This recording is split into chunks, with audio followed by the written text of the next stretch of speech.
कल्याणकारकं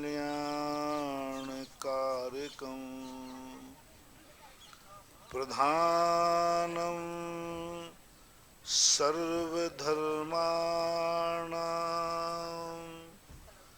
जैनं जयतु शासनं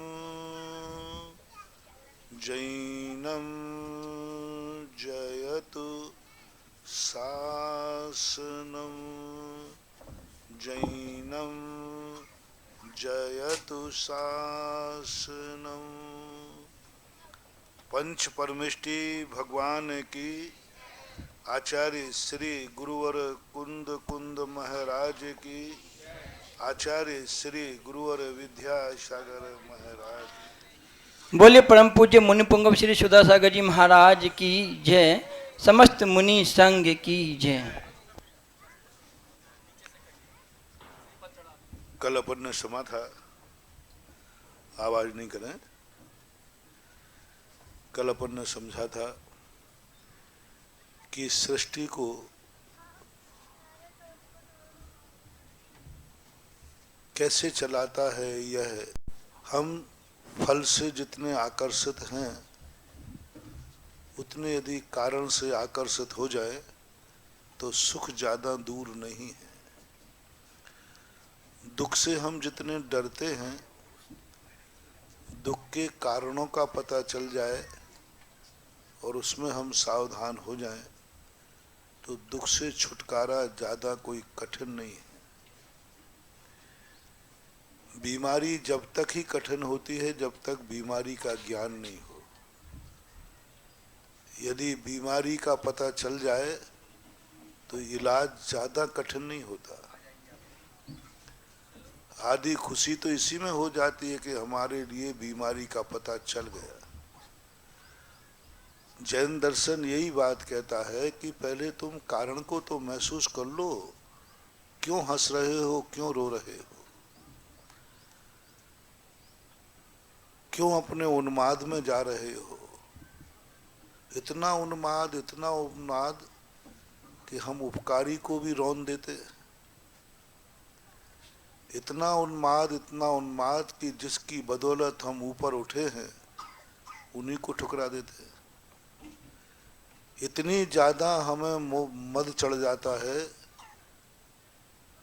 कि हम इतने स्वार्थी हो जाते हैं कि उपकारी का नाश कर देते हैं। हम इतने दुखी हो जाते हैं कि हमें दिखता ही नहीं कि ये दुख किस लिए आ रहा है। थोड़ा कारण की तरफ ध्यान दो। कारण की तरफ ध्यान नहीं दे रही दुनिया। दुनिया चाहती है कि मेरा साथी कलेक्टर कैसे बन गया, मैं क्लर्क कैसे रह गया। इसको देखकर मन में बड़ा खेद होता है उस व्यक्ति को कि हम दोनों एक साथ पढ़ते थे, ये कलेक्टर है, उसी कलेक्टर में मैं क्लर्क हूँ। ऐसा क्यों हुआ? ऐसा भगवान ने पक्षपात क्यों किया? उस कलेक्टर को देख देख करके हमारी पीड़ा बढ़ती है, कभी ईर्ष्या के रूप में, कभी खेद के रूप में। नीति कहती है फल की तरफ मत देखो, थोड़ा कारण की तरफ देखो। थोड़ा अतीत में जाओ, जब वो 18-18 घंटे पढ़ता था तो हम 18-18 घंटे मस्ती करते थे, घूमते थे। यदि वो कारण हमारे ज्ञान में आ जाए तो समस्या कोई बड़ी चीज नहीं है। पहले यदि आ जाए तो समस्या ही नहीं है, और बाद में आवे तो फिर उस समस्या हमें दुखदाई नहीं लगती, क्योंकि हमें स्पष्ट दिख दिया कि ऐसा किया है तो ऐसा फल मिलेगा। लेकिन हम कारण की तरफ ध्यान नहीं दे पा रहे, चिंतन भी नहीं है। बहुत सारे लोग मोक्ष जाना चाहते हैं लेकिन मोक्ष मार्ग पर नहीं चलना चाहते। मोक्ष की इच्छा है। सबसे पूछो कि भाई मोक्ष जाना, तो सभी कहते हाँ जाना है। लेकिन सबसे कहो कि मुनि बनना है, बोले महाराज आप ही ठीक हो। कारण की तरफ मोक्ष के लिए तो कह देगा, मुनि की बात कहते वो महाराज आप ही ठीक हो, मैं तो आपको नमोस्तु कर लूंगा। कैसे संभव है? जिस बिना नहीं जिन राज सीजे तू रलो जग कीच में। जब मार्शल लॉ लागू कर दिया कि जिनेंद्र भगवान तीर्थंकर भी हों तो भी उनको मार्ग तो अपनाना ही पड़ेगा, तो फिर क्यों ना अपन मोक्ष से ज्यादा चिंता मोक्ष मार्ग की करें। मंजिल की चिंता तो मात्र लक्ष्य बनाते समय करना चाहिए। मंजिल की चिंता तो इतनी ही करना जब स्टेशन पर टिकट लेना है बस। टिकट लेते समय कहो कि मुझे शिखर जी जाना है, मुझे मोक्ष जाना है। टिकट मिल गया, फिर अब शिखर जी की चिंता मत करो, अब तो ये देखो कि प्लेटफार्म नंबर किस पर जाना है। शिखर जी की गाड़ी है, अब शिखर जी की चिंता नहीं है, अब प्लेटफार्म नंबर की चिंता है। प्लेटफार्म पर पहुंचने के बाद अब प्लेटफार्म की चिंता नहीं, अब गाड़ी में मेरे सीट का नंबर कौन सा है।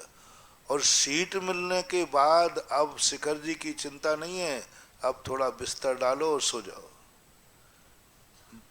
24 घंटे में पहुंचना है। शिखर जी तो जेब में रखी है। आहा, क्या बात है, मानो कहाँ भटक रहे अपन लोग। शिखर जी तो जेब में रखी है, बस स्टेशन पर शिखर जी थी, घर में शिखर जी की प्लानिंग थी। विचार मात्र किया गोष्ठी में शाम को बैठकर, शिखर जी की चिंता हमें कितनी देर करना, मोक्ष की चिंता कितनी देर करना, सम्यक दर्शन ज्ञान चारित्र की चिंता भी किस लिए करना, कितनी देर करना। जितने फलों से हम आकर्षित हैं उनकी चिंता थोड़ी देर, बस थोड़ी देर। तत्वार सूत्र पूरा के पूरे 9 अध्याय मार पर लिखे, मोक्ष के ऊपर मुश्किल से उमा स्वामी महाराज को खींचतान करके 9 सूत्र लिख पाए। 9 सूत्र, सबसे छोटा अध्याय है मोक्ष अधिकार, और वे भी 9 सूत्र जबरदस्ती के, कहीं इधर से निकाले, कहीं पुला कैसे होता है आदि, फलाने सिद्ध अलाम्बु, उदाहरण दे दे करके। मूल तो एक ही सूत्र से मोक्ष हो जाता, कृष्ण कर्म विप्र मोक्षो मोक्षापास। है ही नहीं, मोक्ष के में लगे, आत्मा आत्मा में लगे। अरे कहाँ आत्मा, कहाँ गुम गई ये तो बता दो। आत्मा आत्मा, परमात्मा परमात्मा है कहाँ, क्या डर है। भगवान कहाँ गया है। थोड़ा आंखों का ऑपरेशन तो करा दो, भगवान तो सामने ही बैठा है। अंधे होकर हम भगवान को खोज रहे हैं कि हे भगवान तुम दिख नहीं रहे हो, कहाँ है। भगवान कहता है पागल कहीं का, तू आंख तो खोल, मैं तेरे सामने ही बैठा हूं। बहरा कह रहा है महाराज आप हमसे 2 शब्द तो सुनाओ। गुरु कहते बेटा 1.5 घंटे से बोलकर गला सूख गया है। और भगवान मुझे तो सुनाई नहीं पड़ रहा है। हम आरोप लगा रहे हैं गुरु पर, हम कानों को नहीं देख रहे हैं। हम आरोप लगा रहे हैं कि भगवान नहीं दिख रहा है, हम आंखों का ऑपरेशन नहीं करा रहे हैं। हम नहीं समझ पा रहे हैं कि मेरी आत्मा हमें अनुभव में क्यों नहीं आ रही है। ये चिंता तो हमें है, लेकिन हम कसायों पर अंकुश नहीं लगा रहे। आत्मा को पाने की चिंता सबको है, हर व्यक्ति चाहता है, लेकिन कोई व्यक्ति कसायों पर अंकुश नहीं लगाता, असंयम भाव पर अंकुश लगाने को तैयार नहीं है। एक देश पापों का त्याग करने को तैयार नहीं है। हमने ऐसे ऐसे असंयमी लोगों को आत्मानुभव करने की बात सुनते देखा है, आत्मा का साक्षात्कार करना चाहते हैं, लेकिन अभी उनका अभक्ष का भी त्याग नहीं है। संयम नाम की कोई चीज ही नहीं, संयम की चर्चा ही मत करो, आप तो आत्मा को दिखाओ, मुझे तो आत्मा जानना है। बंधुओं, आत्मा कहीं नहीं है, और आत्मा जहां तुम हो वही आत्मा है। बस देखने की जरूरत है। हम कसायों पे अंकुश नहीं कर रहे, हम असंयम पर अंकुश नहीं कर रहे और आत्मा को चाह रहे। कैसे संभव? अंधा सूर्य के प्रकाश को देखना चाहता है, कैसे संभव है?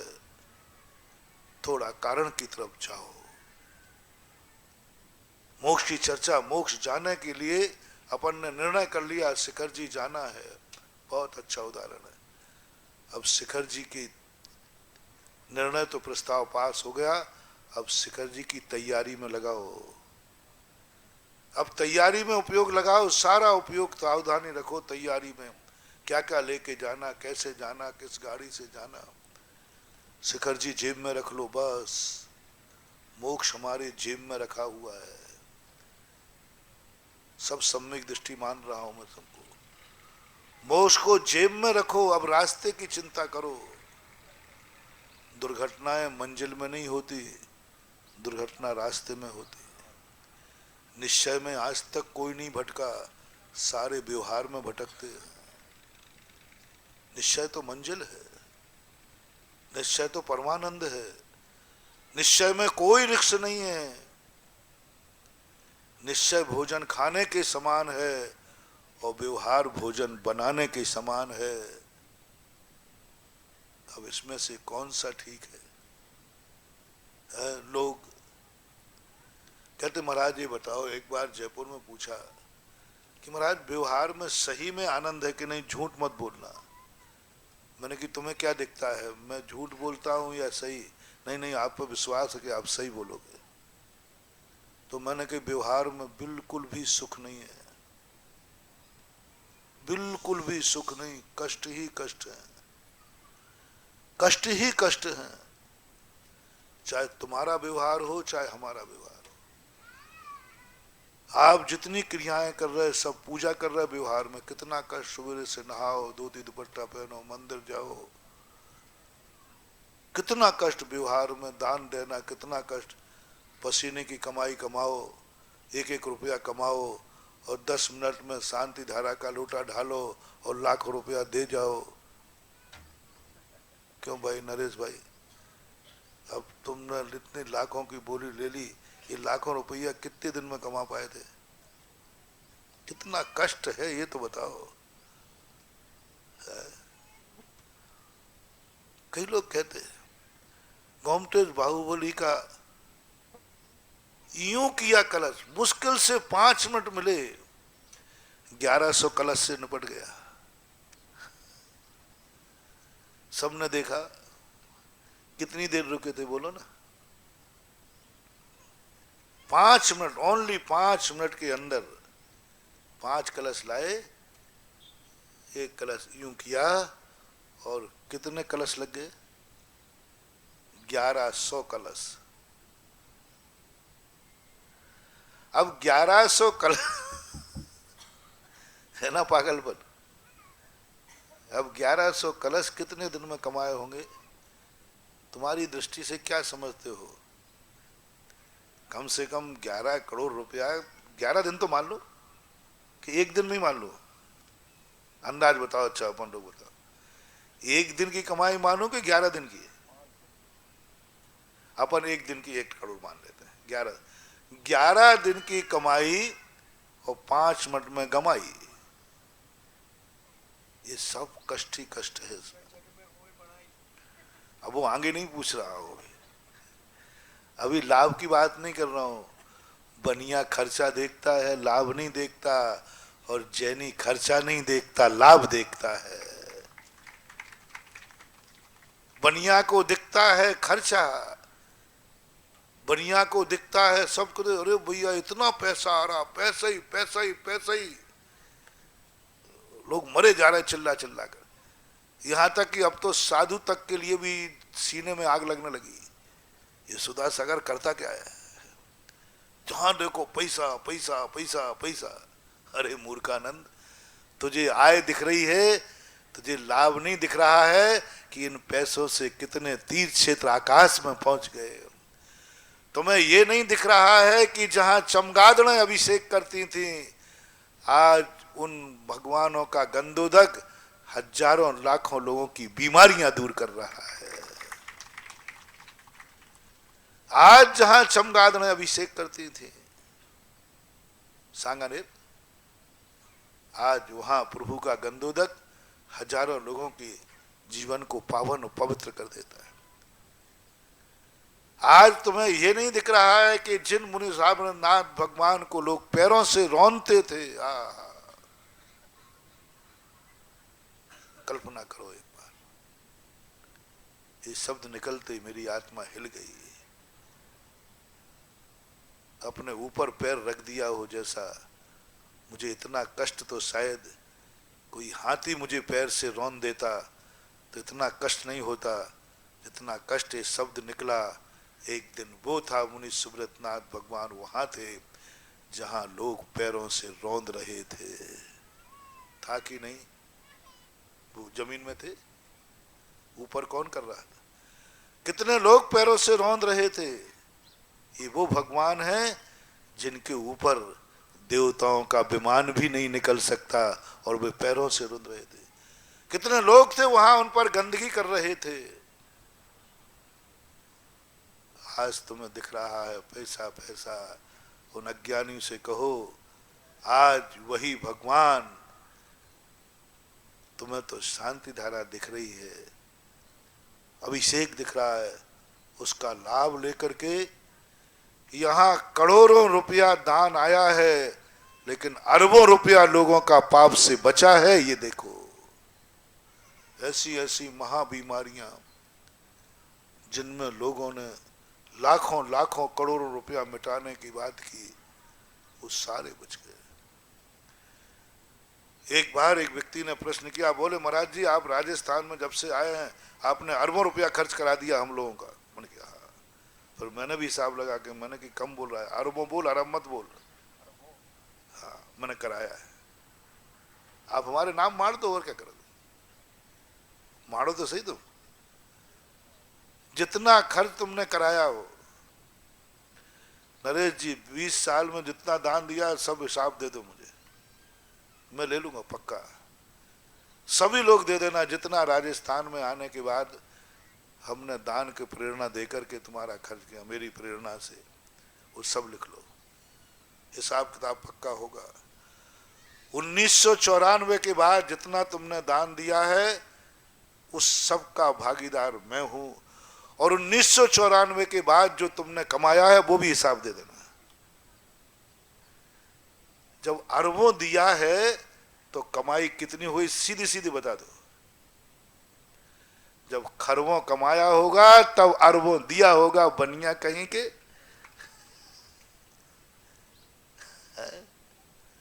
कमाई नहीं देख रहा है कि सन 1994 के बाद जिन जिन ने दान दिए हैं वे कहां पहुंच गए।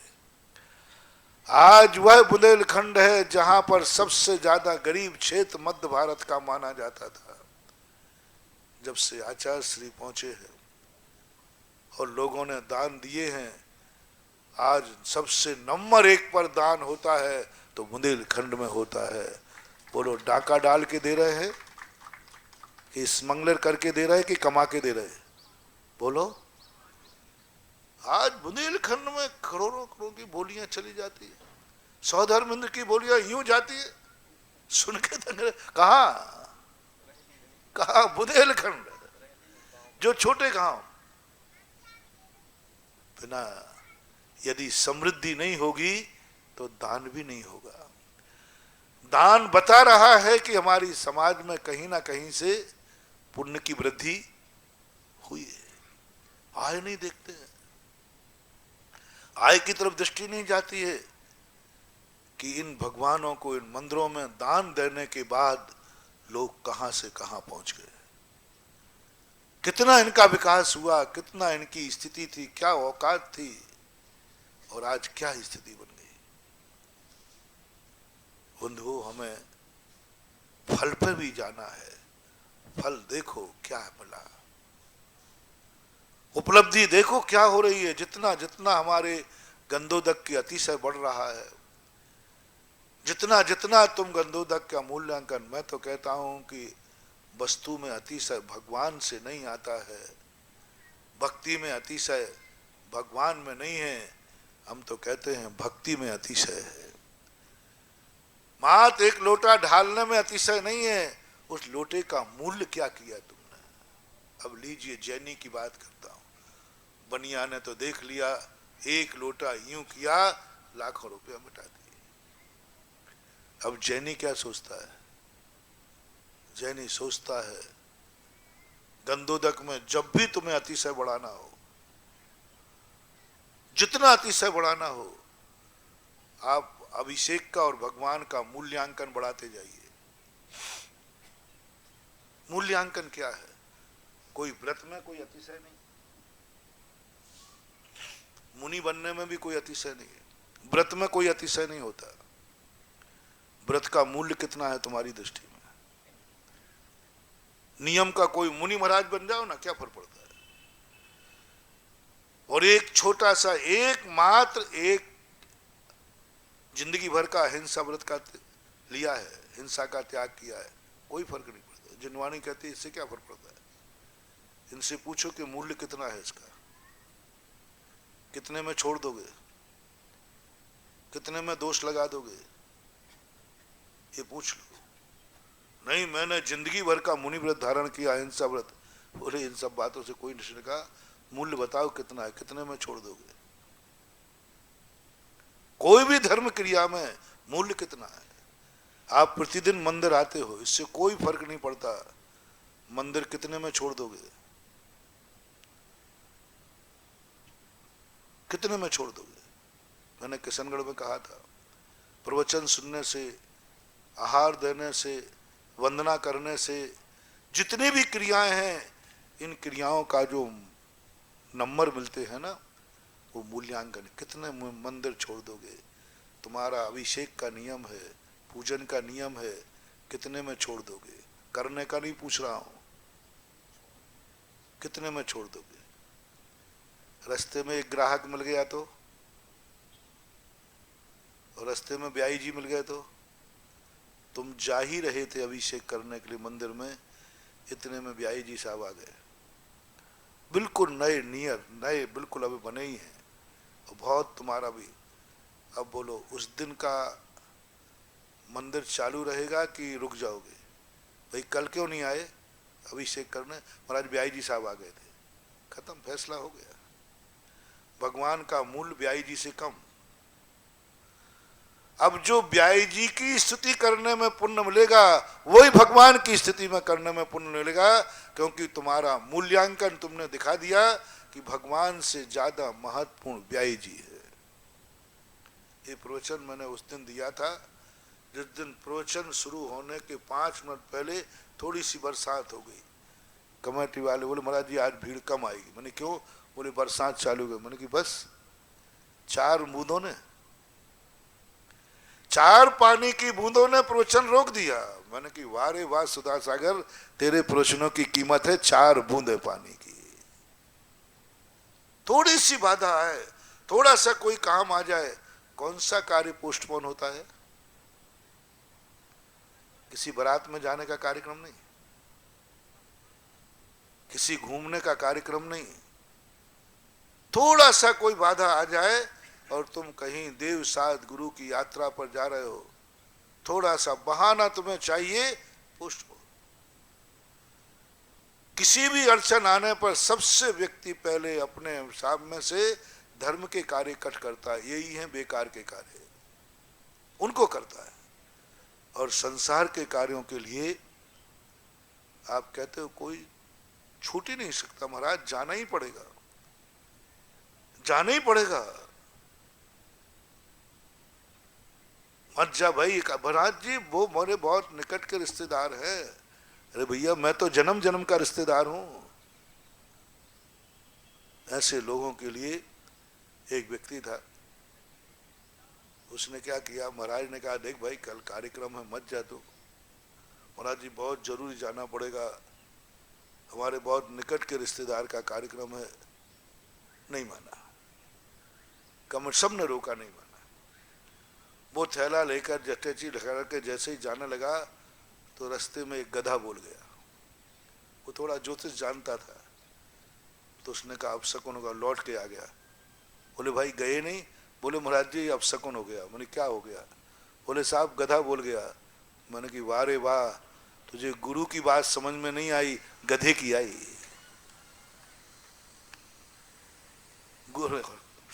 गधे की बात समझ में आई, गुरु की बात समझ में नहीं आई। कितने लोग हैं जिन्हें धर्म की बात समझ में नहीं आती, कर्म रूपी गधा की बात समझ में आती है, कर्म समझा देता है। अब बोलो, गधा ने कह दिया मत जा रे, तो रुक गया। कितनी बार ऐसा होता है जो हमें कर्म रूपी गधा की बात अच्छी तरह समझ, 2 मिनट में समझा देता है वो कर्म। जब अशुभ कर्म का उदय आ जाता है तो हमें 2 मिनट में धर्म समझ में आ जाता है। एक बार व्यक्ति ने कहा महाराज जी आप भावना भाव कि सब संसार सुखी रहे। मैंने कि ऐसी गलती मैं कभी नहीं करूंगा, संसार सब सुखी रहे। थोड़ा सा मजाक, क्योंकि वो बहुत परेशानी में मेरे पास आया था। बोले महाराज आप भावना कि हम सब लोग सुखी हो जाए। मैंने कही बता दो। मैंने कहा भैया ऐसी गलती मैं नहीं करूंगा, क्योंकि जिस कंपनी का मैं एजेंट हूं उस कंपनी को मैं दिवालिया नहीं निकालूंगा। मैं किस कंपनी का एजेंट हूं? धर्म का, भगवान का, मंदिर का। मैं तो ये गलती नहीं करूंगा। बोले महाराज जी आप साधु होकर के क्या बोलते हो? मैंने कि मैं तो नहीं करूंगा, मैं तो यही भावना करूंगा हे भगवान संसार दुखी बना रहे, दुखी रहें सब जीव जगत के, जिससे हमारे मंदिर हाउसफुल चलते रहेंगे, भगवान का अभिषेक पूजन चलता रहेगा। अब बताओ तुम जिस कंपनी में सेल्समैन हो, एजेंट हो, प्रतिनिधि हो, उस कंपनी को चालू रखना आप रखेंगे या बंद करवाना? जल्दी बोलो, जोर से बोलो ना। तो चालू कब रहेगी? जब ग्राहक आएंगे। और आप कब आओगे मंदिर?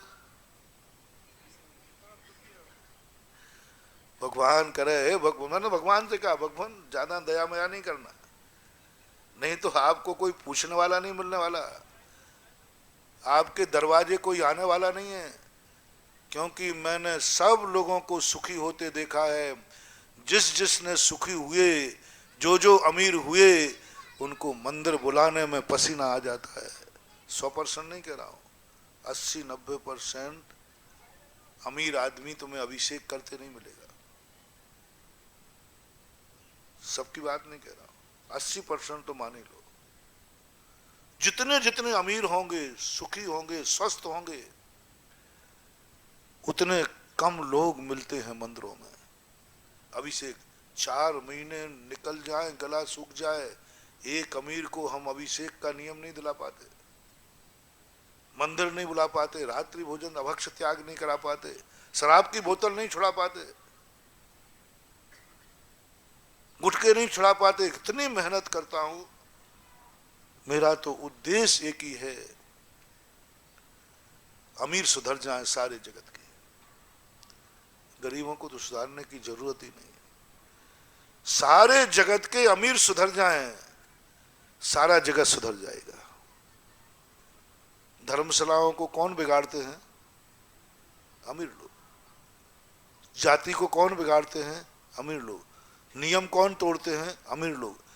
यदि अमीर सुधर जाए तो सारा जगत सुधर जाए। मैं तो अमीरों को सुधारता हूं, लेकिन परेशान हो जाता, नहीं सुधार पाता। बहुत कहता हूं कि, लेकिन भगवान से भी कई बार तो गुस्से में आकर भगवान से कह देता हूं, भगवान मैं क्या करूं, कोई सुधरने को तैयार नहीं। तो बोले तू समझा। मैंने कि मैं क्या समझाऊं, ये गलती आपकी, उन सबको आपने अमीर बना दिया, सुखी बना दिया। बिकाई को आएंगे तुम्हारी अस्पताल मानते, अस्पताल में तो वही जाएगा जब बीमार होगा, बीमारी नहीं कोई। अब डॉक्टर मक्खियां भगाओ बैठे बैठे। बताओ यदि बीमारी नहीं होगी तो डॉक्टर मक्खियां भगाएगा कि कुछ काम करेगा? भगवान ने कहा बेटा देख समझो, मैंने कुछ नहीं समझने वाले, तब से मैंने नियम बना लिया है दुखी रहें सब जीव जगत के। अभी कह ही रहा हूं, बनाया नहीं है, पूछ रहा, प्रस्ताव पास कर रहा हूं, क्योंकि मुझे विश्वास है जिस दिन तुम्हें रात में नींद नहीं आएगी उस दिन तुम रात में नमोकार मंत्र जरूर पढ़ोगे और एक बार मुझे जरूर याद करोगे। और घर राटे की नींद आ गई तो मैं तेरे गांव में भी पहुंच जाऊंगा तो भी क्या होगा, महाराज जी नींद ही नहीं खुली, आपका सुबह सुबह प्रवेश हो गया। अब मैं क्या करूं? मेरा एक संकल्प है कि तुम्हें धर्मात्मा बनाना है। मेरा एक भाव है, मेरा एक अभियान है कि हमारा हर जैनी पापों से मुक्त रहे। देखना, मेरा सोच गलत हो तो आप लोग खारिज कर देना। मेरा हर जैनी व्यसन से मुक्त हो, हर जैनी की आंख में आंसू ना हो। अभी जैनियों को इसलिए बोलता हूं क्योंकि मैं जैनियों का गुरु हूं, जैनी मेरी बात मान जाए। अजैनों को मना नहीं कर रहा हूं, लेकिन पहले घर को सुधार लूं फिर पड़ोसी को सुधार। मेरी तमन्ना है कि तुम्हारी आंख में आंसू कभी आवे ही नहीं, तुम्हारे जीवन में कभी पाप कर्म का, पाप की तरफ मेरा जैनी पापों से मुक्त रहे, कोई पाप नहीं, कोई व्यसन नहीं हो, कोई गलत कार्य न करे। और मैं हर व्यक्ति को धर्मात्मा बनाना चाहता हूं। हर व्यक्ति, हर सम्यक दृष्टि जैन जिनेंद्र भगवान को अपना देवता स्वीकार करके हर व्यक्ति मंदिर आवे, हर व्यक्ति अभिषेक करे, हर व्यक्ति रात्रि भोजन का त्याग करे, हर व्यक्ति गुटखा नशे का त्याग करे, हर व्यक्ति देव साध गुरु के प्रति भक्ति रखे और समस्त पापों से मुक्त हो जाए।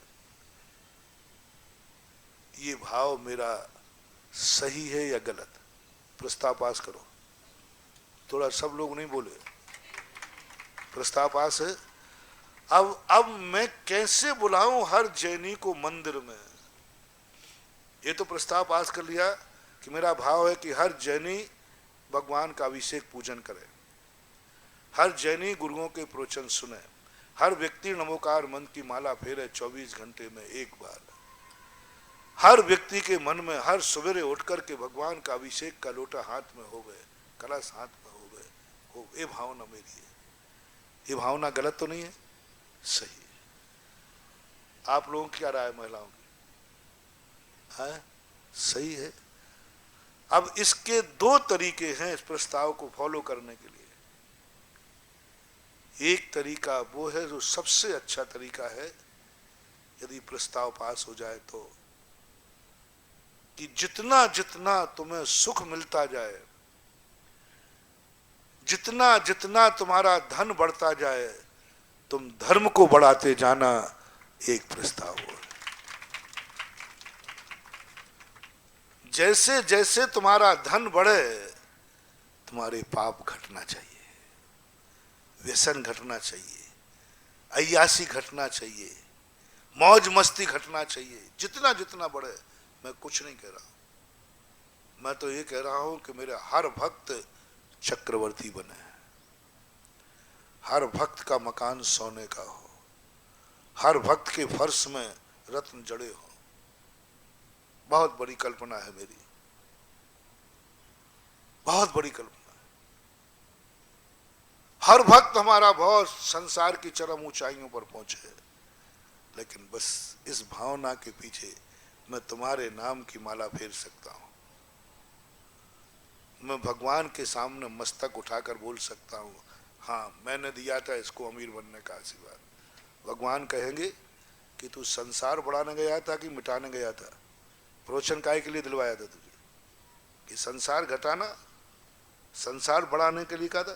तूने सबको संसार बढ़ाने का रास्ता बताया, धन बढ़ाओ, खूब बढ़िया सुख समृद्धि बनाओ, सब सुखी रहो, इसके लिए भेजा था।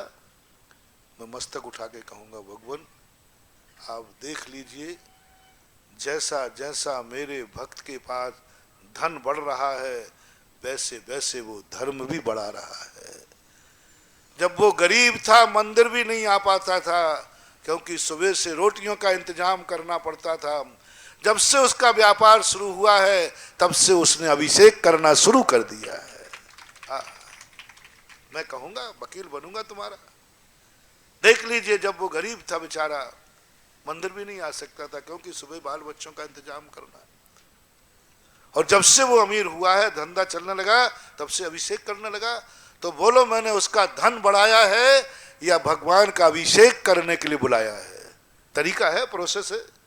क्योंकि उसकी समस्या थी कि महाराज सुबह से अभिषेक करने कैसे आऊं, सुबह ही का मेरा धंधा है, वही 2 रुपया कमाऊंगा। यदि सुबह में अभिषेक के समय यहाँ आ गया तो मैं भूखा मरूंगा, मेरा परिवार भूखा मरेगा। अच्छा, इसके कारण तू अभिषेक नहीं कर पा रहा है? हाँ ठीक है, जा, तेरे पास ऐसा व्यापार आ जाएगा कि दिन भर चलेगा। अब तेरी राय क्या है? सुबह अभिषेक को इसलिए नहीं आ पा रहे थे कि धंधा सुबह का था और वही तुम्हारी आजीविका थी। अब आशीर्वाद दिया, तेरा धंधा दिन भर चलेगा। अब तो अभिषेक को आ जाओ, अब तो अभिषेक को आ जाओ। यदि आ गए तो भगवान के सामने भी मैं बहस कर सकता हूं तुम्हारी फाइल पर कि भगवान, मैंने इसका दिन भर व्यापार नहीं चलाया है, मैंने इसके सुबह का टाइम फ्री करा करके मंदिर बुलाया है ना? बके मेरी दम है कि नहीं? बोलो, मेरे तर्क में दम है कि नहीं? बोलो महाराज, हाँ, थोड़ा सपोर्ट तो ले लो। वो सुबह मंदिर नहीं आ सकता था, बात सही थी, उसकी परेशानी थी, लेकिन उसको कहा, जा बेटा, तेरा दिन भर धंधा चलेगा। उसने कहा, गुरुदेव दिन भर चलेगा तो सुबह मंदिर के अभिषेक का नियम लेता हूं, मुझे तो अपने परिवार पालना है। और वो मंदिर आ गया दिन भर। अब दुनिया कहेगी कि तुम धंधा चलाने का आशीर्वाद देते हो साधु होकर, और भगवान महावीर कहेंगे, बेटा खूब चला व्यापार, दुनिया को दिखने दे के व्यापार का आशीर्वाद दिया है। सत्य ये है कि तूने अभिषेक करने का समय खाली कराया है, क्योंकि वो व्यस्त था। मैं तो कहता हूं जैनियों के यहाँ, जैनी महिलाओं से मैंने कहा, पुरुषों से कहता हूं, हमारा जैनी को कभी घर के काम नहीं करना चाहिए। जैनी है साहब, जन्म जन्म का कोई साधारण आदमी नहीं है, पुण्यात्मा। हर घर में रोटी बनाने वाली नौकरानी हो, मेरी कल्पना है। जैनी के घर में हर घर में बर्तन मांजने वाली हो, झाड़ू लगा। हमारी जैन महिला को तो गिलास भी नहीं उठाना पड़े, तब मुझे संतुष्टि मिलेगी कि हाँ जैन में कुछ है। अभी ताली मत बजाना, ऐसे ऐसे कुछ नहीं होने वाला। ऐसा तो तुम रोज को झगड़ा करती हो। पुरुष कई बार आके कहते, महाराज जी ये हमेशा एक ही बात बोली, कौन सा सुख दे दिया? क्या रोटी लगाने वाली बना दी? क्या झाड़ू लगाने वाली करती? क्या कपड़े धोने? तुम्हारे घर से जब से आई हूँ धोवन बनी हूँ, धोवन, थोड़ा हेल्प करना। जब तुम दोनों में झगड़े होते हैं तो ये टाइटल मिलते हैं कि नहीं? कौन सा सुख दे दिया? कौन से नौकर लगा दिए? रोटियां थोप रही हूँ, थोप रही हूँ, कौन सी रोटी बनाने वाले, कौन से, ये सब मिलेगी। इनसे मत लड़ो, ये नहीं दिला पाएंगे। मैं तो बैठा हूं तुम्हारा, ये सब चीजें मैं दिलाऊंगा, मैं रास्ता बताऊंगा। इनसे क्यों लड़े? इनसे तो कहना ही बंद कर दो, इनके बस की बात नहीं है। ये खुद ही दूसरे के नौकर हैं, तुम्हें क्या नौकरानी दिलाएंगे? मैं दिलाता हूं, और तुम्हें भी दिलाता हूं, तुम्हारे सब कार्य नौकर होंगे। हाँ, बहुत बड़ी रिस्क ले रहा हूं मैं। हर कार्य के लिए नौकर होगा, तुम्हें कुछ नहीं करना पड़ेगा। बस एक ध्यान रखना, तुम्हारे लिए खूब नौकर व्यवस्था करा दूंगा, कहीं मेरे कमंडल को भी नौकर मत लगा देना। तुम्हारा गिलास उठाने के लिए नौकर मिल सकता है, लेकिन नियम करो, महाराज का कमंडल मैं उठाऊंगा यदि मौका पड़ेगा तो।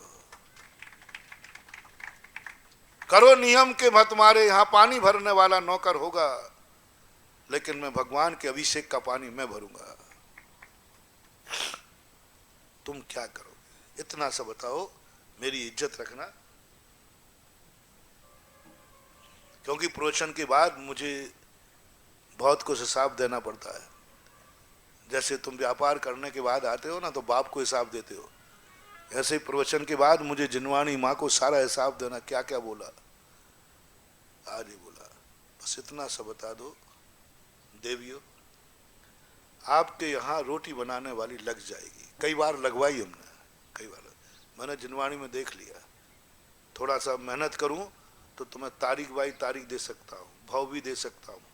थोड़ा सा मेहनत करूंगा, अवधि ज्ञान प्राप्त कर लूंगा, एक एक महिला को बता दूंगा कितने बार तुम्हें नौकरानी दी गई।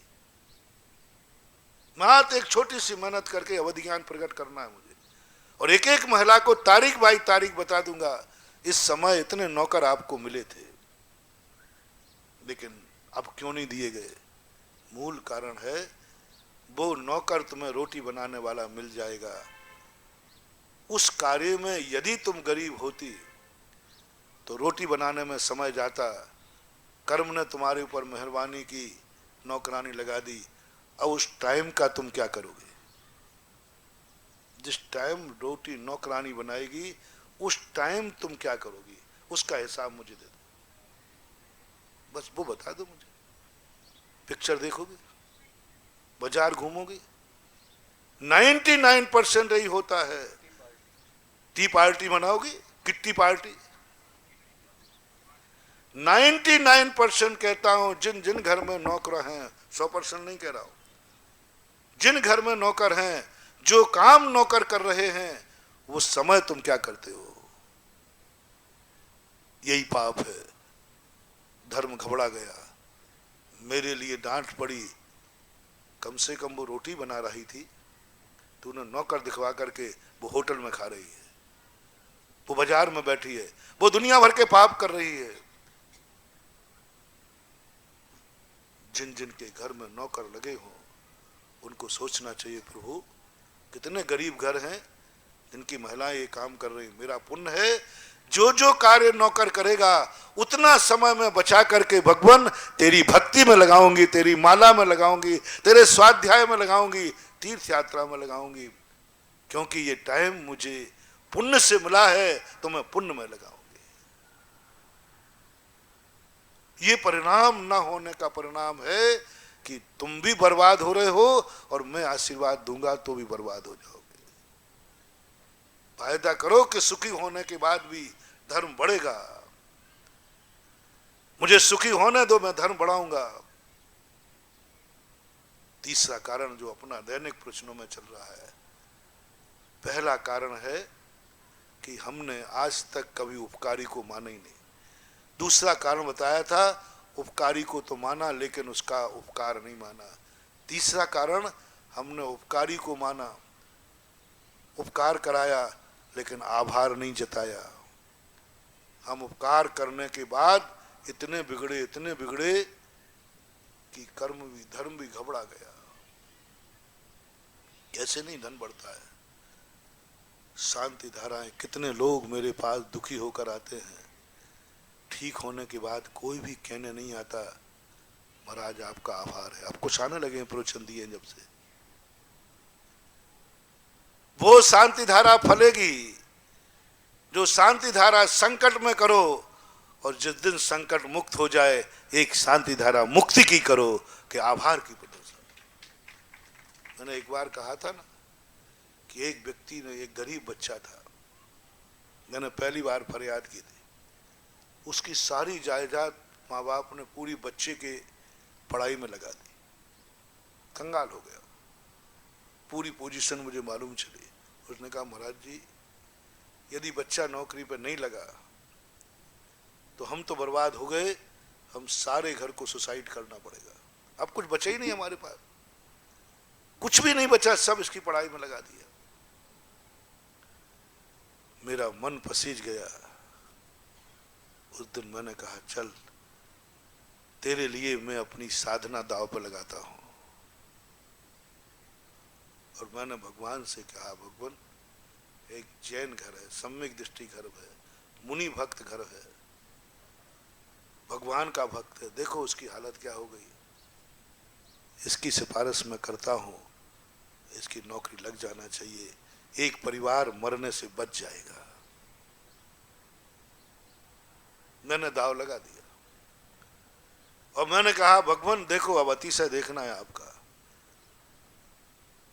दुनिया तो अतिशय देखती है, अब मैं भी देखूंगा। बात आई और गई, इंटरव्यू की तारीख निकल गई, हमारे पास कोई समाचार नहीं आया। मैंने कहा फेल हो गया होगा। मैंने भगवान को बहुत सुनाया, भगवान जिंदगी में एक बार मैंने अपने लिए कभी कुछ मांगा नहीं, दूसरों के लिए मांगा था। मैंने कभी भगवान को से अपनी जिंदगी में कभी नहीं मांगा, मांगूंगा भी नहीं। मैं सारी दुनिया का एहसान ले लूंगा, भगवान का नहीं लूंगा। मैं मांगूंगा नहीं भगवान। मैं भगवान से अपने काम नहीं कराता हूं, मैं तो भगवान के काम करता हूं। मैं तो धर्म भगवान से अपनी रक्षा नहीं कराता, मैं तो भगवान की रक्षा करता हूं। भगवान से मैं अपने संकट मोचन नहीं कराता, मैं भगवान के संकट मोचन करता हूं। इसलिए वो मेरे राम हैं, मैं उनका हनुमान हूं। हनुमान बनने का आनंद एक अलग है। तो मैंने कहा भगवान, मैंने पहली बार कहा था, और वो भी पर के लिए, कोई मेरा क्या स्वार्थ था, ना जान न पहचान, कोई लेना देना नहीं था। एक दया आई थी, लेकिन वो फेल हो गया। मेरे से भगवान बोलते हैं, तुम लाख उपाय करो कि तुम नहीं बोलते, मैं बुलवा के जानता हूं। मैंने जैसे उलाहना दिया, भगवान की तरफ देखा तो भगवान मुस्कुरा रहे थे। मैंने कि भगवान हंसकर और क्यों चढ़ा रहे हो नमक पर, हंसकर क्यों चढ़ा रहे हो मुझे। भगवान बहुत मुस्कुराए।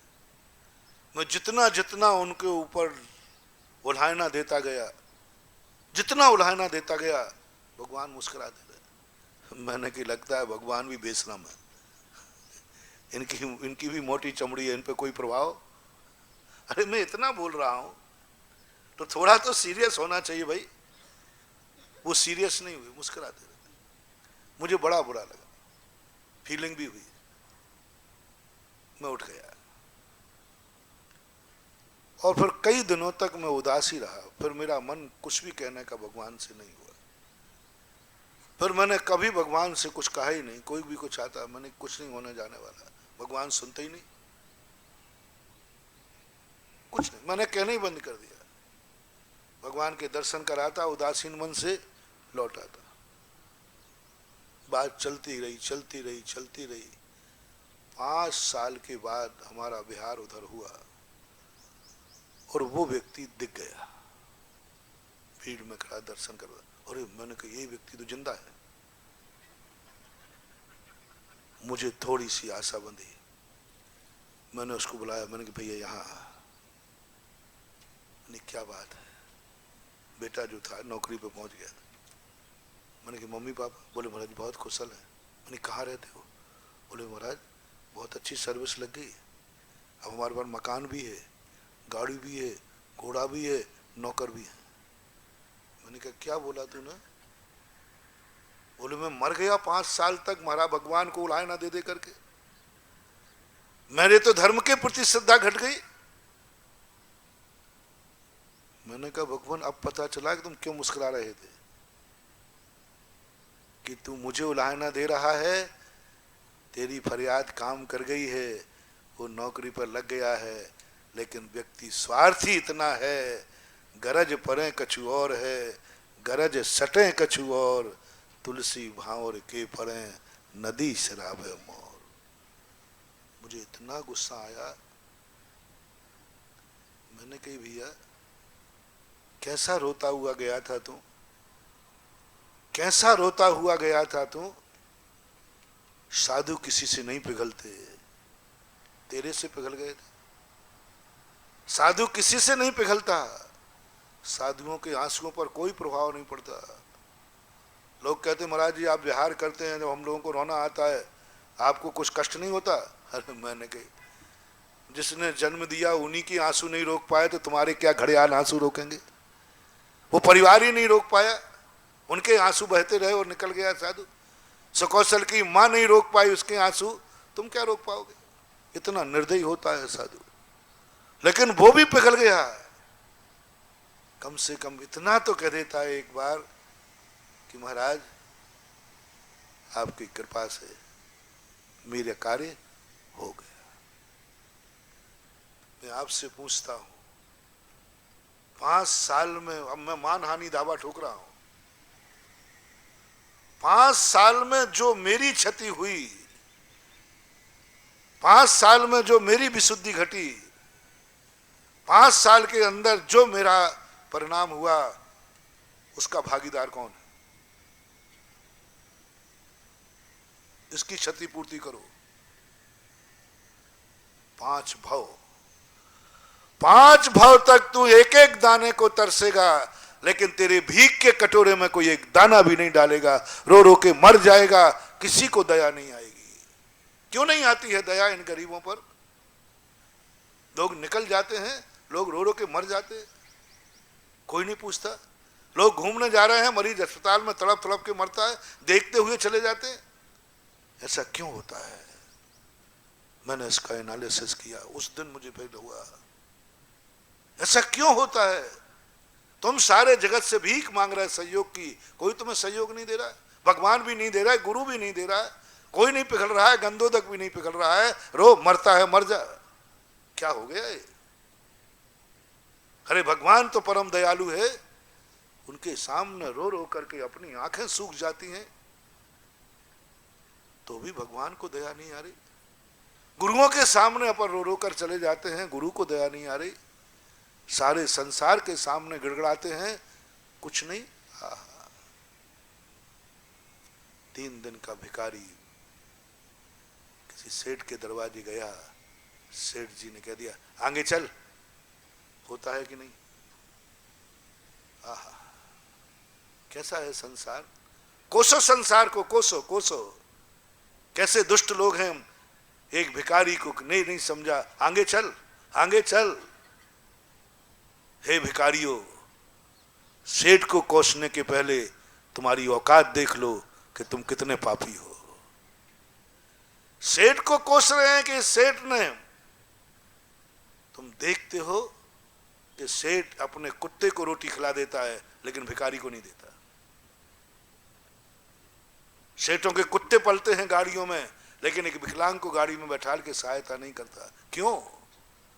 एक सेठ के पास रोटी थी, एक और भिखारी था, एक और उसका कुत्ता था, उसने कुत्ते को डाल दिया। होता है ऐसा कि नहीं? कुत्ते को डाल दिया, भिखारी नहीं को नहीं डाला। भिखारी कहता है देखो महाराज, समझाओ इन सेठ लोगों को कि कुत्ते को रोटी डाल दी और मुझे नहीं डाला। भैया मैं सेठ को नहीं समझाऊंगा, मैं तेरी औकात बताऊंगा। ये रोटी आज कुत्ते को मिल गई, तुझे नहीं मिली, तो कुत्ते से भी गया बीता हो गया। क्यों? मैं कुत्ते से भी गया बीता हो गया।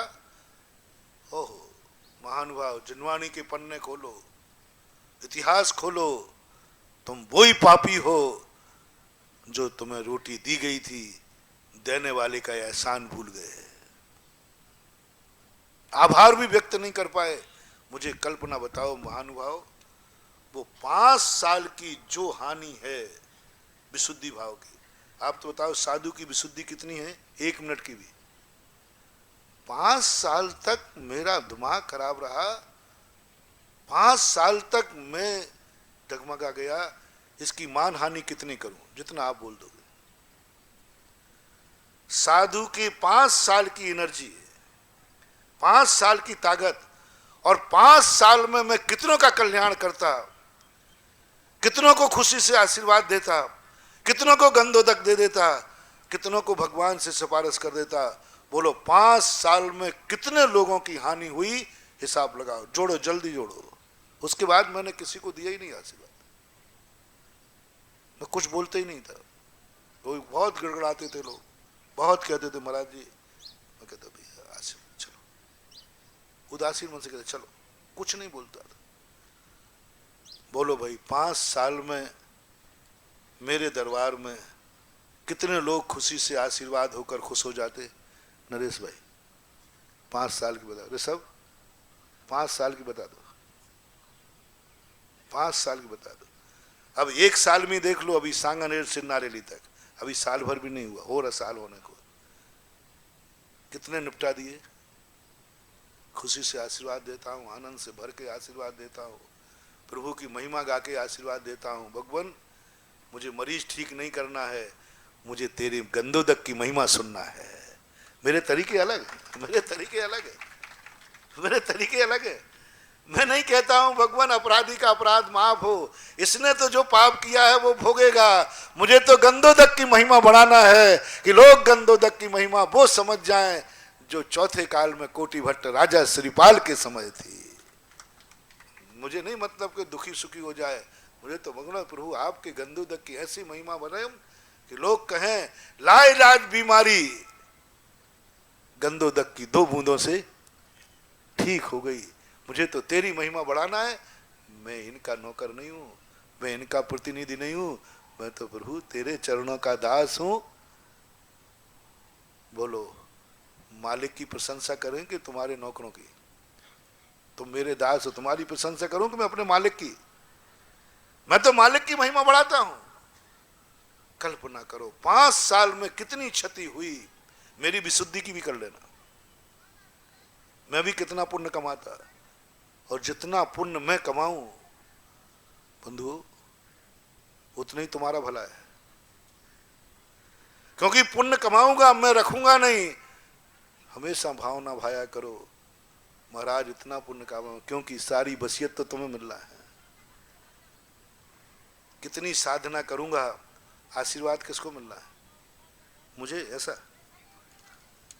ऐसा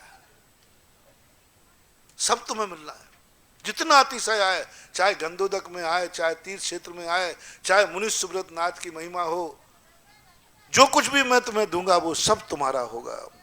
बाप की कमाई सब बेटे की माम होती है। 5 साल का नुकसान बता दो, आप कल्पना करके बता दो, और कितने लोगों की हानि हुई ये बता दो, वो सब उसके खाते डलेगा, सब उसके खाते डलेगा। 5 भव लग जाएंगे ये मान हानि का दावा पूरा करते करते, क्षतिपूर्ति करते करते। 5 भव तक कोई पूछने वाला नहीं तुझे, मर जा रो रो करके, सिर पटक पटक के मर जा, कोई आंसू पहुंचने वाला नहीं मिलेगा। मात कमी कहां रही? क्या संकट में गुरु के पास नहीं गए थे? बोलो गए थे। क्या गुरु के पास नहीं रोए थे? रोए थे। क्या गुरु की भक्ति नहीं की थी? की थी।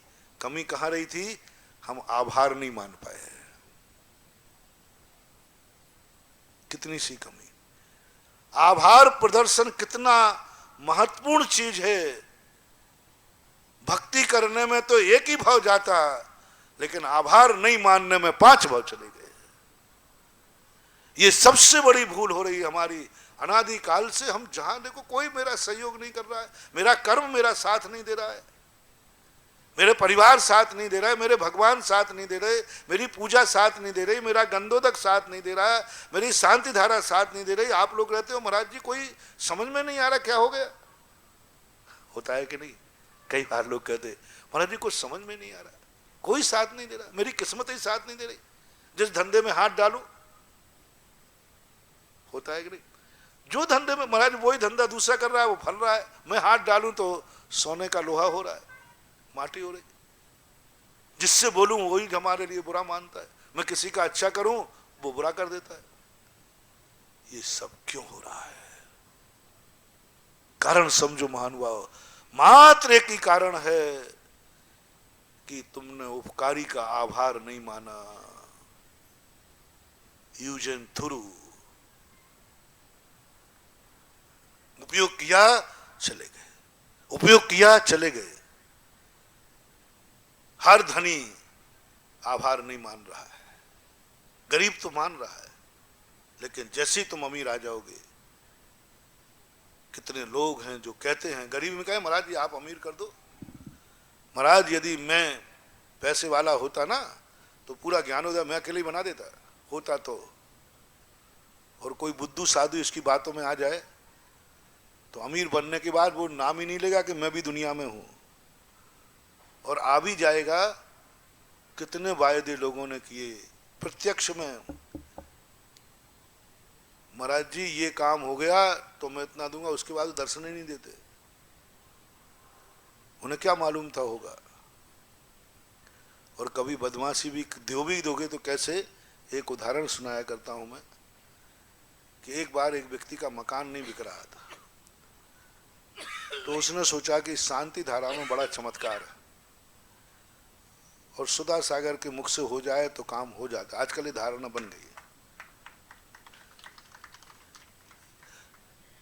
हम कहते हैं भैया पंडित जी करा देंगे, नहीं नहीं आप कराओ महाराज, तो मैं चला चलता हूँ, कोई बात नहीं, मेरे कारण द्वारा उसका मकान, उसने शांति धारा और भगवान के सामने प्रार्थना की, हे मुनि सुब्रतनाथ भगवान, जो भी भगवान थे, मेरा मकान बिक गया, बिकना नहीं है क्योंकि उस पर भूतेड़ा की सील लगी है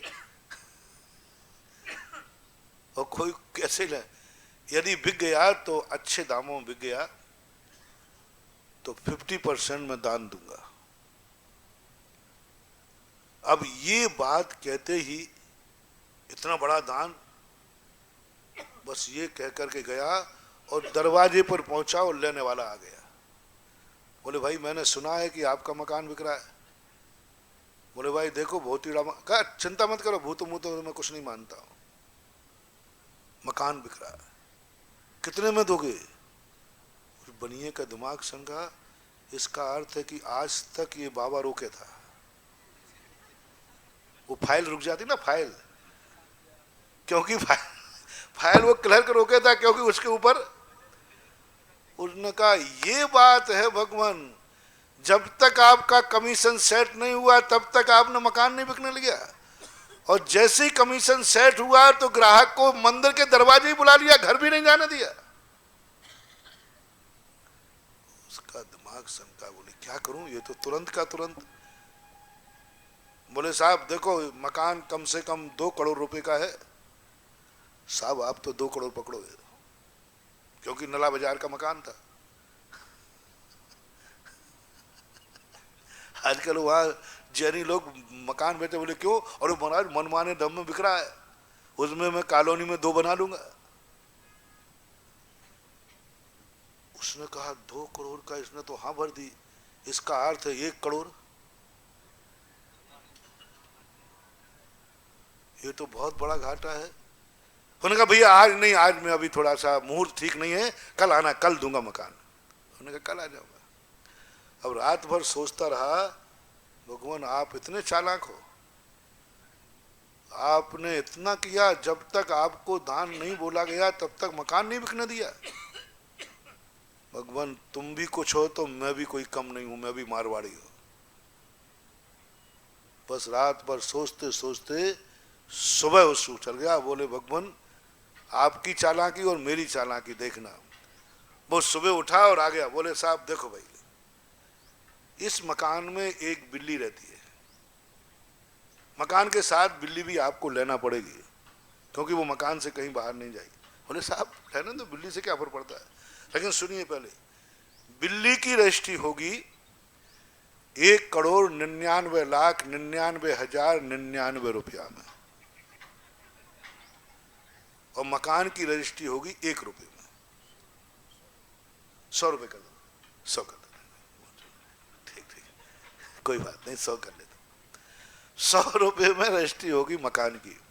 सामने वाले ने कहा साहब आप तो चाहे बिल्ली कराओ चाहे कैसे कराओ, मुझे तो मकान हो गया, बिक गया, पैसा आ गया, और भगवान के सामने रजिस्ट्री लेकर पहुंचा। बोले भगवान 100 रुपये में बिका है मकान, झूठ बोल रहा हूं तो रजिस्ट्री देख लो,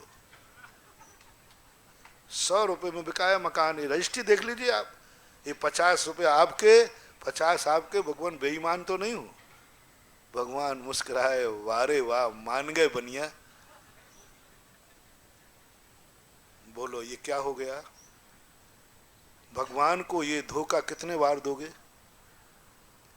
एक बार, अब नहीं होगा। और अपन सब लोग उन्हीं में से हैं जो ऐसा धोखा भगवान को, धर्म को हजारों बार दिया।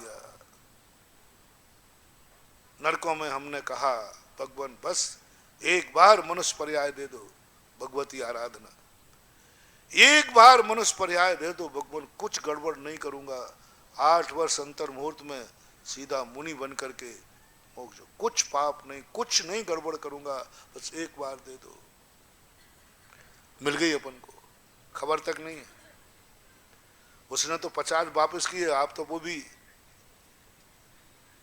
उसने तो 50 वापस किए, आप तो अभी रात्रि भोजन का भी त्याग नहीं कर पा रहे हो, अभी तक नशे का त्याग नहीं हो पा रहा है, गुटखे का त्याग, कॉल तो किया था कि मुनि बनूंगा और अभी गुटखे का भी त्याग, शराब का भी त्याग, जुए का त्याग, पापों का त्याग नहीं हो पा रहा है। और सौगंध कितने की थी, मुनि बनूंगा, और आपके हाल है, कहां तक धोखा दोगे, कितना धोखा दोगे। बंधु बहुत बड़ी गलती मत करना, मत करना ये गलती, आभार को मत भूलना। सुबह मंदिर गए हो, यदि शाम तक जिंदा रहो तो शाम को मंदिर जाना मत भूलना, मत भूलना। सुबह तो तुम मंदिर 100 बार जाओगे, क्योंकि दिन में तुम्हारे लिए बहुत संकट है, दिन में व्यापार करना है, सुबह तो सब मंदिर चले जाएंगे, लेकिन शाम को मंदिर जाने वाला बिरला ही होगा जो कहें भगवान सुबह आपका दर्शन करने आया था, जिंदगी आज दिन और मिल गया, बोले नमोस्तु भगवान, आभार। शाम का दर्शन आभार है और सुबह का दर्शन आशीर्वाद है। सुबह मंदिर जाओ आशीर्वाद लेने, और शाम को जरूर जाना उस आशीर्वाद का आभार हो। सोने के पहले एक बार चले जाओ, सोने के पहले 9 बार नमोकार मंत्र पढ़ लो, उठने के पहले पढ़ा था, आभार मान लो कि भगवान आज मैं जी गया, एक दिन और मेरी उम्र मिल गई, एक दिन और मैंने खुशहाली से निकाल दिया। शाम को मंदिर जरूर जाना। जो सुबह मंदिर जाते हैं शाम को नहीं जाते हैं, उनकी एक भाव की जिंदगी तो चल जाएगी, एक बार तो नौकरी मिल जाएगी, लेकिन जन्म जन्म के लिए कोई तुम्हारे लिए दया करने वाला नहीं मिलेगा। जो सुबह मात्र मंदिर जाते हैं, इसलिए त्रिसु संध्यासु, तीनों संध्याओं में कहा है, शाम का दर्शन कितने लोग करते हैं, इसलिए तो रोना पड़ रहा है, इसलिए तो अतिशय खत्म हो रहे हैं, इसलिए तो तुम नवोकार मंत्र की माला फेरते हो तो कुछ नहीं हो रहा है, शांति धारा करते हो कुछ नहीं हो रहा है, अभिषेक करते हो कुछ नहीं हो रहा है, महाराज आशीर्वाद दे रहे कुछ नहीं हो रहा है। क्योंकि जब तुम्हारे लिए भगवान कम पड़ जाए, गुरु कम पड़ जाए, गंधोदक कम पड़ जाए, समझ लेना हमने पूर्व भाव में कोई आभार नहीं माना था, वो अभिशाप मेरी जिंदगी को परेशान कर रहा है। अभिशाप नहीं माना था, वो अभिशाप मेरी जिंदगी में था, मैंने आभार नहीं माना था। वो इतनी कहने आ जाता, सोचो मुझे कितनी खुशी होती, बोलो ना, कि महाराज जी कोई सूचना दे देता, इतना ही देता, मैं कुछ नहीं चाहता हूं रे तुमसे, जब भी मेरे धर्म का आशीर्वाद तुम्हें फल जाए, बस इतना कह देना महाराज धर्म की महिमा अचिंत है, बस मेरी मजदूरी मिल गई। कितना यदि वो सूचना दे देता कि महाराज जी मेरी नौकरी लग गई, शायद उस आनंद से मैं इतना भर जाता कि सैकड़ों को और आशीर्वाद दे डालता, सैकड़ों गरीब आजीविका में आ जाते। एक बार भी नहीं आभार माना। आपको कैसा लग रहा, बोलो ना सही, मैं गुस्से में आ रहा हूं, ठीक आ रहा हूं कि नहीं, बोलते नहीं हो।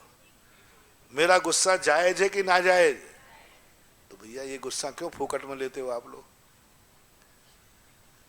किसी का भी घर से शुरू करो, समय आपका हो गया, माँ बाप का आभार पहले मानो, माँ बाप का आभार शुरू करो, माँ बाप का आभार शुरू करो। माँ बाप ने कुछ भी तुम्हारे यहाँ किया है, यूज एंड थ्रू मत करो, जो कल बात मैंने की थी। आभार, आभार, मैं आपका आभारी हूं, तुमने मुझे जन्म दिया। देवियों, आप कैसे भी सासू ससुर हो, तुम सासू ससुर का आभार मानना, बस ये कह के और तो कोई गुण मेरी सासू ससुर में नहीं है, और कोई गुण तो सासू ससुर में नहीं है। एक गुण जरूर है कि उन्होंने मेरा सुहाग को जन्म दिया।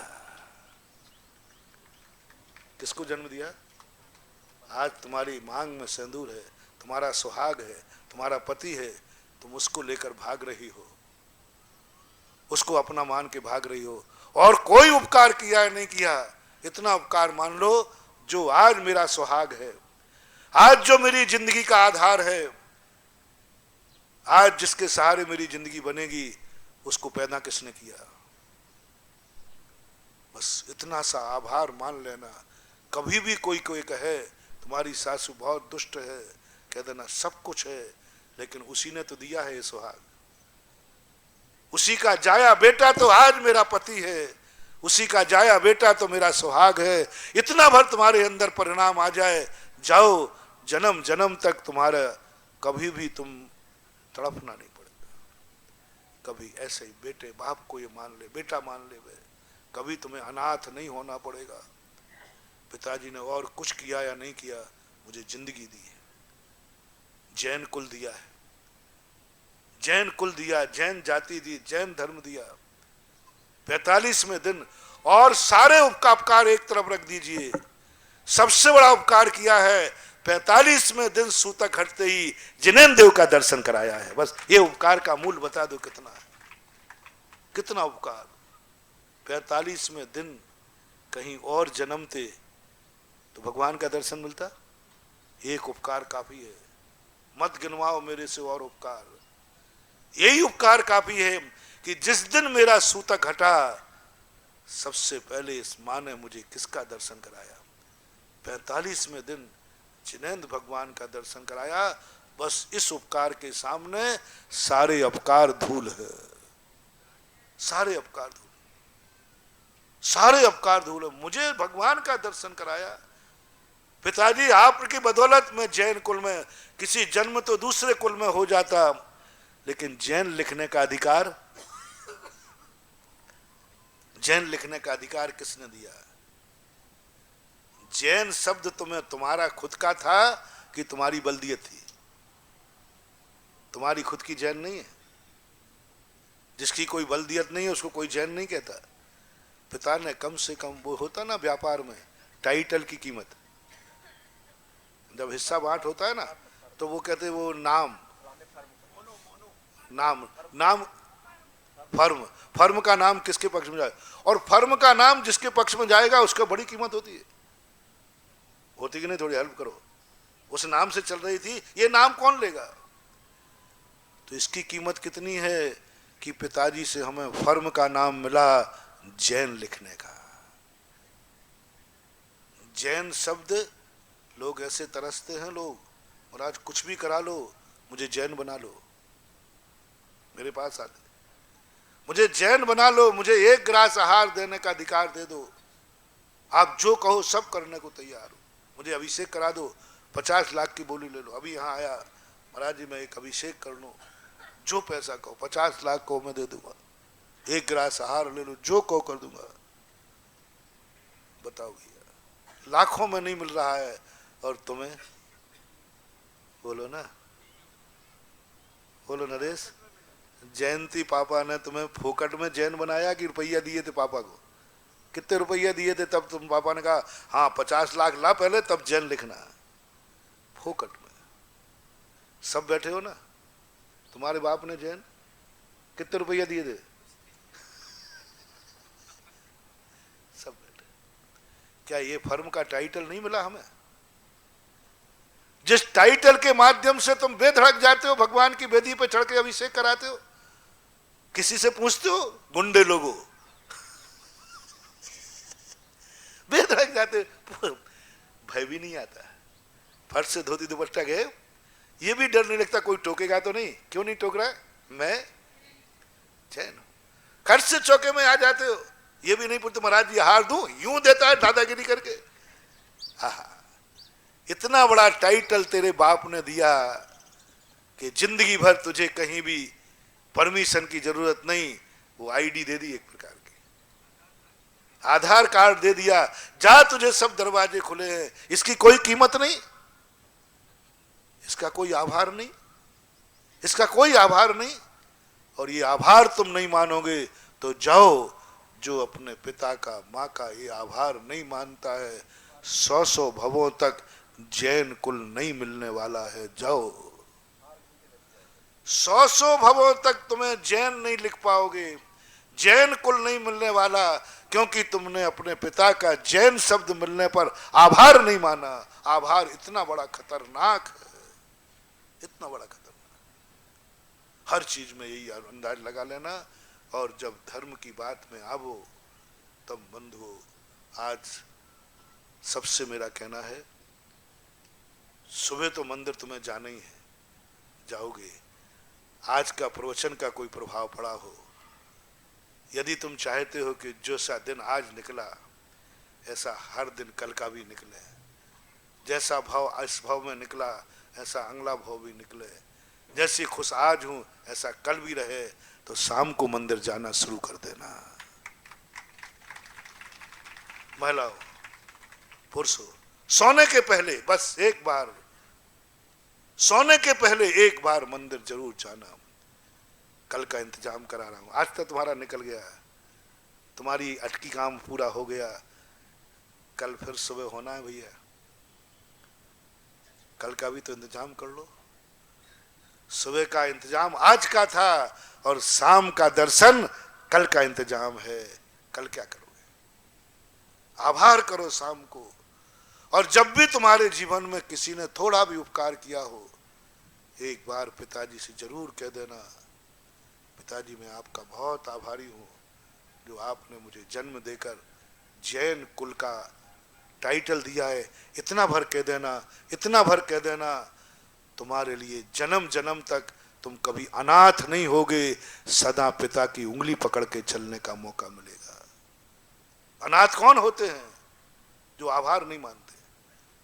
पिता का आभार नहीं मनवा रहा हूं, जन्म जन्म के लिए तुम्हें सनाथ कर रहा हूं, सनाथ कर रहा हूं जन्म जन्म के लिए। इसलिए आभार का मानना जरूर करो, मंदिर में भी, धर्म में भी।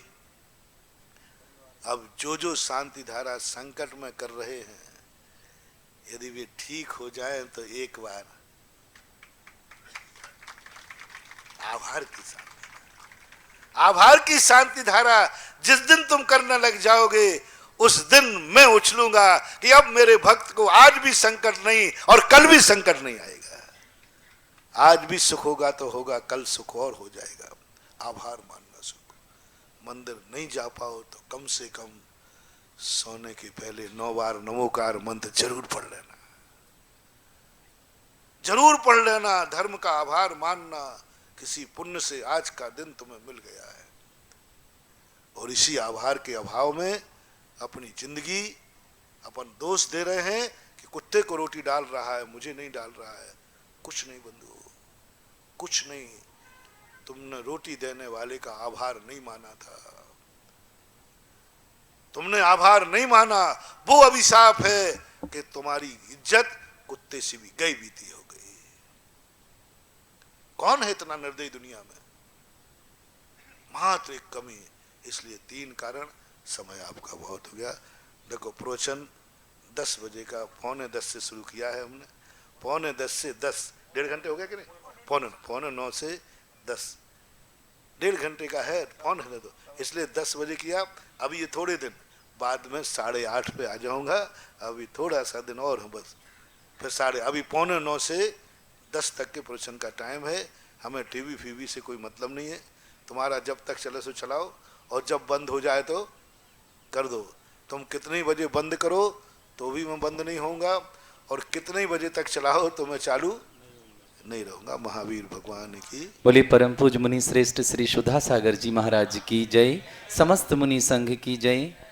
शनिवार आने वाले, आज है शनिवार, अगले शनिवार को यहाँ पर देवादिदेवी खजराट श्री अनंतनाथ भगवान के मोक्ष कल्याणक पर हम सब मिलकर करेंगे 108 मारणों पर देवादिदेव मुनिष्ठनाथ भगवान का महामंडल भक्त